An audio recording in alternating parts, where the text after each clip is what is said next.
So hi, when Noise Podcast. I'm Shane. I'm Glory. And we're here with... And I'm Lauren from Red Handed Denial. Ask some questions say about their upcoming album, A Journey Through Virtual Dystopia. So congrats on that, by the way. How do you feel about the response to the announcement so far? It's been really, really great. The response to the three singles has been awesome. And I'm really excited for everyone to hear the full thing. Hell yeah. The album is fucking awesome. Yes, it's amazing. Did you guys listen to the whole thing? Yes. Yes. Yeah, nice. Hell fucking yeah. incredible. Vocals on point. I was like fucking blown away. It was amazing. Thank you. Hell yeah. Of course. So is there any meaning behind the album title or cover art? Yeah, so basically we wrote the album and then we kind of saw like, oh hey, this is probably a commentary on social media and how the landscape of that has really changed over the past like 5 years. So we wanted to go with like a very digital theme, a very like almost cyberpunky like Vice City style album art. So that's kind of what we came up with. Gotcha. Oh, yeah. Okay. So that entire concept came after the album was written. Yeah, so I'm no stranger to concept albums. Redeemer was like, I had like storyboards out, we had spreadsheets, and it was like, okay. So this time, like lyrical content and just general sentiments, like we saw the album as a whole. We saw like, hey, we really introduced a lot of like synth into this new album. Let's kind of make the theme around this weird digital time that we're living in, and it all kind of summed up after the album was like, we could kind of like look at it as a whole. Gotcha. So did you guys go into this with any sort of idea, or was everything post, you looked at it and you're like, that's the theme? No, like for the first time, we went into the studio with, I went in with no vocals whatsoever, like no lyrics, nothing, just a few ideas. We just had maybe 5 instrumental demos that we were very prepared to like chop up and rewrite some parts. So this was like the first time we went into the studio, just to kind of surrender to the whole process, because usually like we're a very like overthinking band. Our previous albums were very like the processes making them were very drawn out. We were able to like go back, revise. So this time was very, very, very challenging because we did everything within a 3.5-week period of time. Holy shit. Yeah. Okay. So are you able to kind of break down your writing process for us in the studio? Yeah. So usually Chris kind of makes the something out of nothing, usually. He kind of presents to me like a bunch of guitar riffs that he has, and sometimes has like a full song. And then I usually look at it and say like, hey, I need to change these parts so I can actually sing on them. Because we come from a very like progressive, very like math metal roots. So a lot of the time is me like making sure that the parts that Chris gives me, like they're singable. So this time we reversed our writing process completely. So we actually started most of the songs with the vocal melody and mostly building around the chorus. And I think it allowed for my voice to really find the sweet spot in each song, because we tailored every song around like what key is the best, how can we best serve every individual song, instead of like me trying to calibrate my voice to an already written very shreddy guitar part. So I think in that way, like we really, really dialed in on the songwriting process to make sure that like my voice could really just dial in and find its sweet spot. Wonderful. So is that going to be how you guys move forward with other albums? I think so. I think the process was just a lot easier because it's so easy to just like adjust a key when you're playing guitar or like writing a song, but it's not like a voice is a voice. Like you can't just Yeah. like turn a knob and it like works better. Yeah. Yeah. So it was really, really I think we did level up in that way with our songwriting, and I think the songs are just better and we just like dialed that in for Yeah. us. Oh yeah. And what was the process like working in, as you said 3.5 week period, the Mhm. entire album start to finish was done? So did you guys thrive under the pressure, or did it get tight near the end?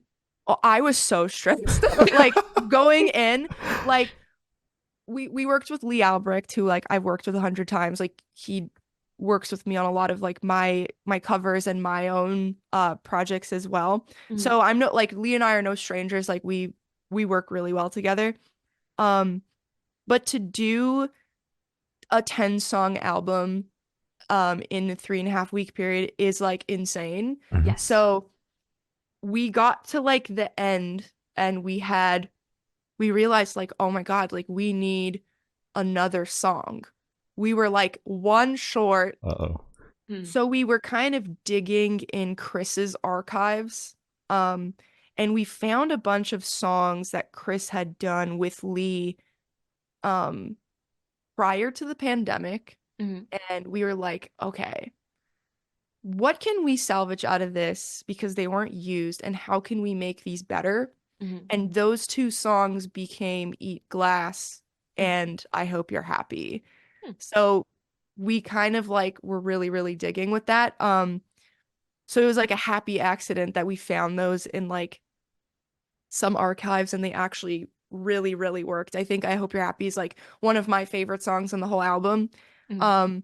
But it was stressful. Like I'm a person who like overthinks what I write and I'm like, oh my God, is it good enough? So I think we really challenged ourselves, but it was worth it in the end because we were able to just like commit to ideas and not overthink them. Mhm. And I think that resulted in just better songs.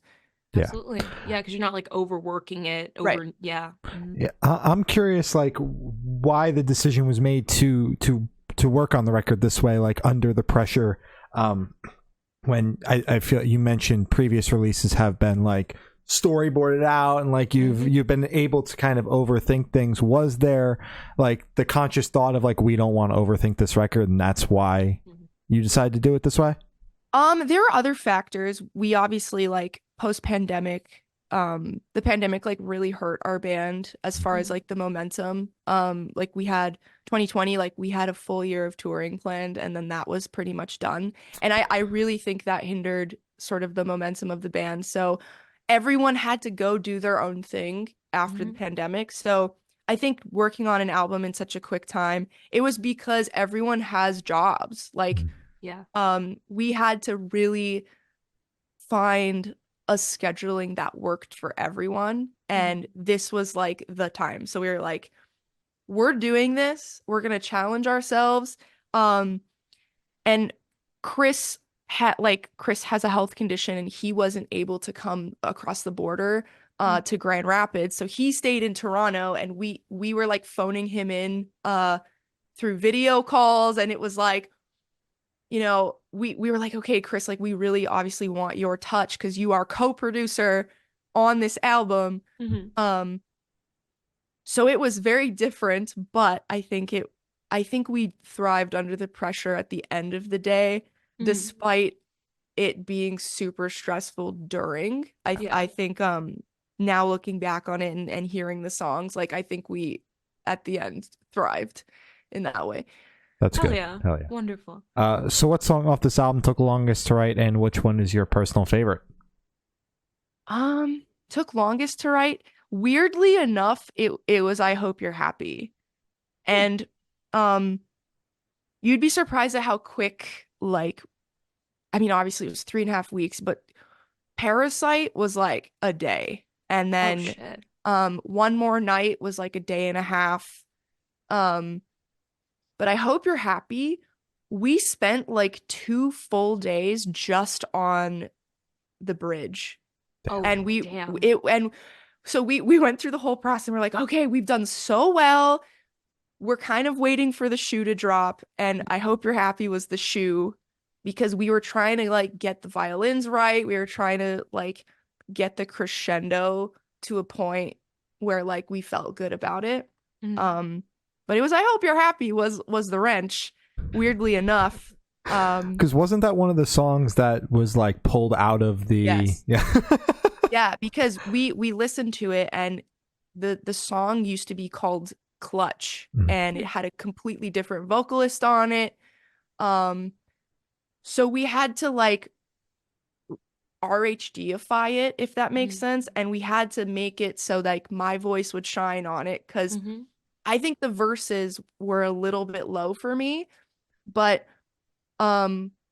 we had to really shape that one so that we were really, really happy with it. Because it was like a 3-year-old song at that point. So there was some work to be done on it, and it just took a little longer to get that one right. Gotcha. And your personal favorite? My personal favorite is One More Night, and I think I Hope You're Happy is a very close second. I'm a sucker for emotional like emo songs, so it's just got to be One More Night. It has to be. Yeah. Hell yeah. Hell yeah. Sounds good. So how did the track list for this album come about? Did you write the opening to be the opener, closer be the closer? Did you shuffle around and see what fits? What was that process like?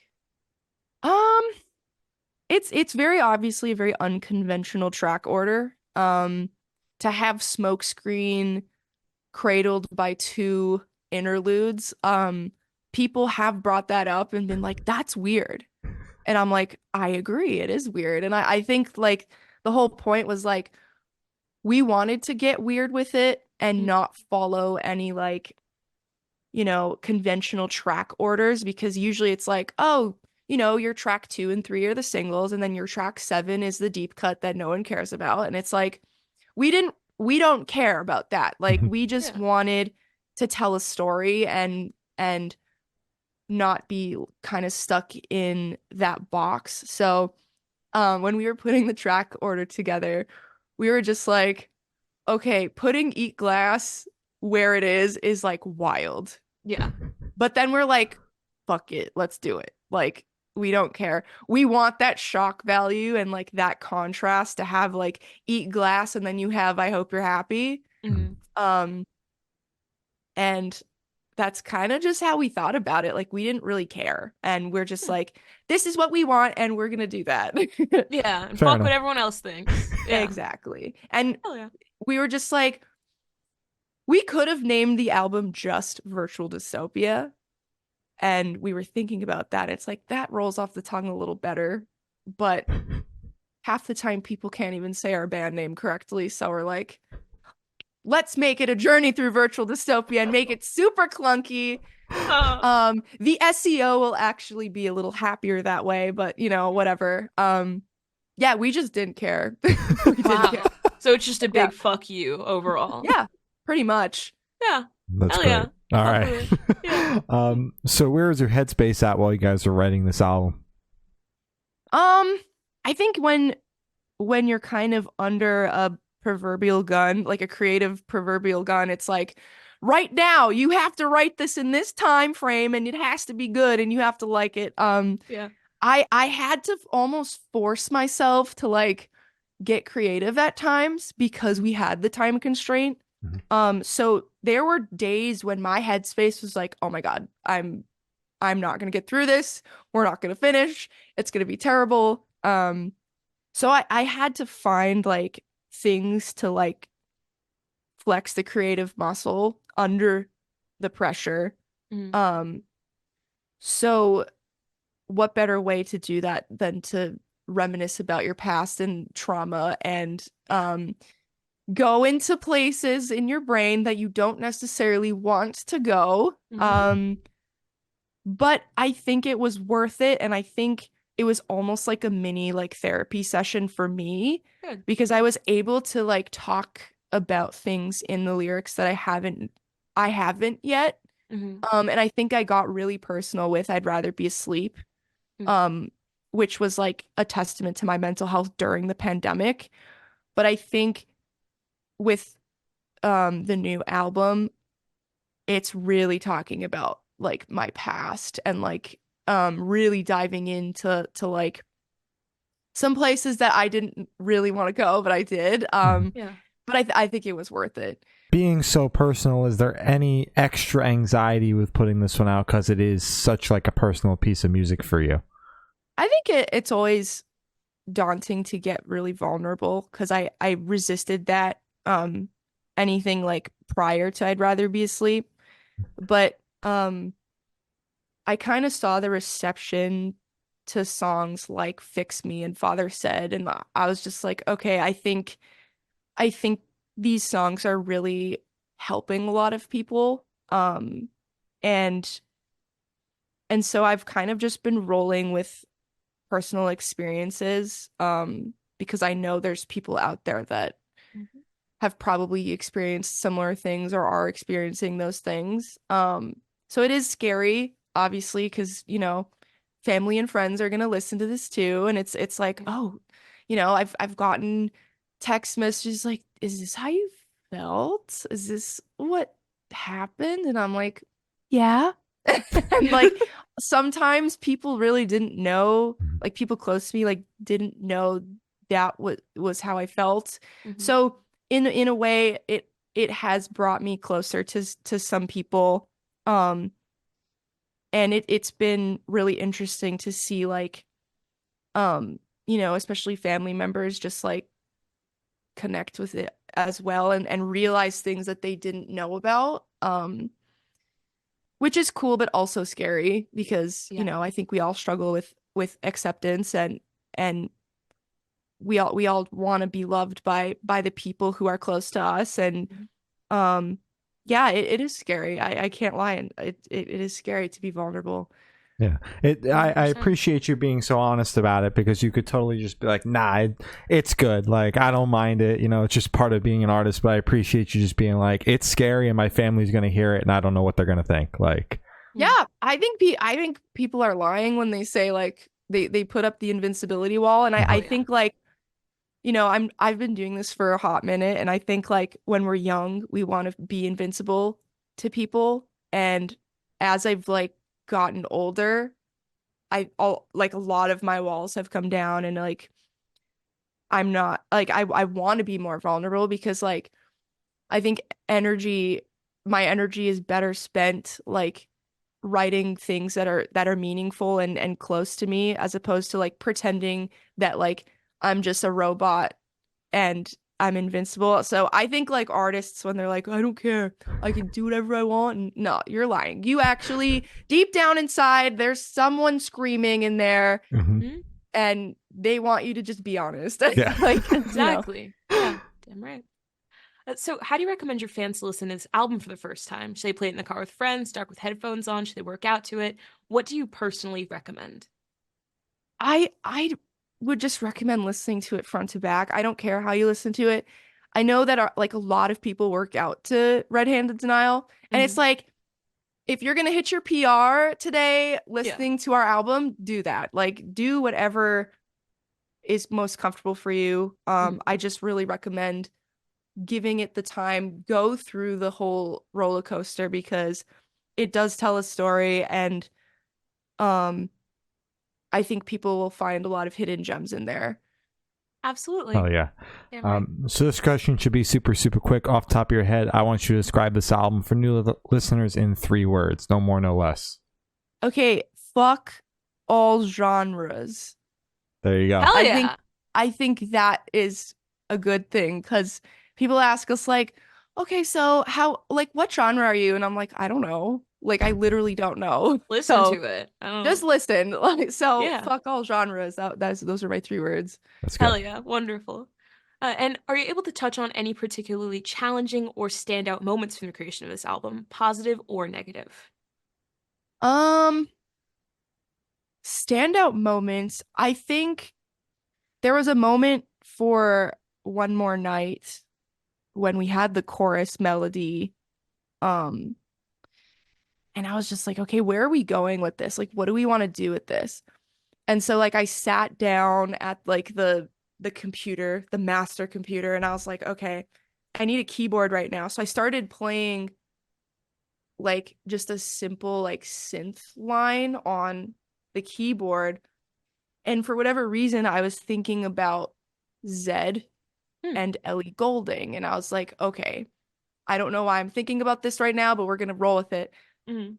So I started playing like the background of the intro of One More Night.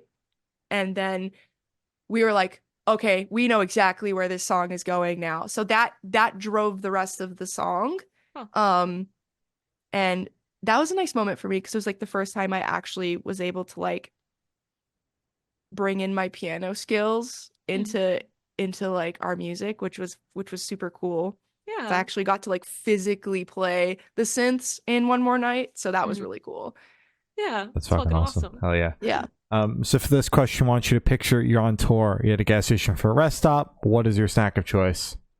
Okay, it's obviously gonna be Buc-ee's, Okay. Okay. and I'm gonna go with the shredded brisket sandwich. That's Nice. not a snack, it's a full meal, but I'm gonna go with the shredded brisket. We'll That's take it. fine. Yeah. Hell yeah. And on the topic of food, if the band was a dish, what dish would the band be and why? Oh my God. It would probably be like Japanese tapas, like izakaya, Ooh. because we are a lot of different things in our Mhm. band. So let's go with izakaya. Wonderful. All right. Okay. And for the last couple questions, going to shift completely away from music and go straight to death row. Boom. So if you're on death row, what would your last meal be with a drink? With a drink. Mhm. So it's gotta be like the most like salmon sushi you could possibly get, like Okay. all of the salmon variants that you could do for sushi, Mm-hmm. and we'll do a bottle of sake Ooh, to top that off. It's like my favorite things in the world. it's beautiful. Hell Well yeah. done. Yeah. And if you could live in one fictional world for a week, where would you live? The Shire. Hell yeah, it's Middle Earth. fucking. All day. Like there's no like Mhm. no question, like without hesitation, I would live in the Shire. No, you had that shit locked and Yeah. loaded. Yeah. That was wonderful. Hell yeah. And I thought of asking the last question. Every single person that we've spoken to have said that it is the most important question. What's your favorite color? Red. But if I know black is not a color, but I would say black, but it would be red and then black. Okay. Thank you for respecting the rules. Because then it's like black's not a color, it's a shade, and I'm like, it's the absence of light. Yeah. And I like only have black clothes in my closet other than like a couple things, but Yeah. red and black. All Red right. and black. Sounds good. Hell yeah. So as I said, that's all the questions we have today. Is there anything that you would like to plug? Well, firstly, thank you guys for taking the time to chat with me. Of course. Of course. And I hope everyone enjoys our new album. And thank you for taking the time to listen to us chat. If you're listening, and yeah, just check out the music, and I hope you like it. Oh yeah. All right. Well, thank you. It's been Lauren from Red Handed Denial, and we have been the Good Noise Podcast.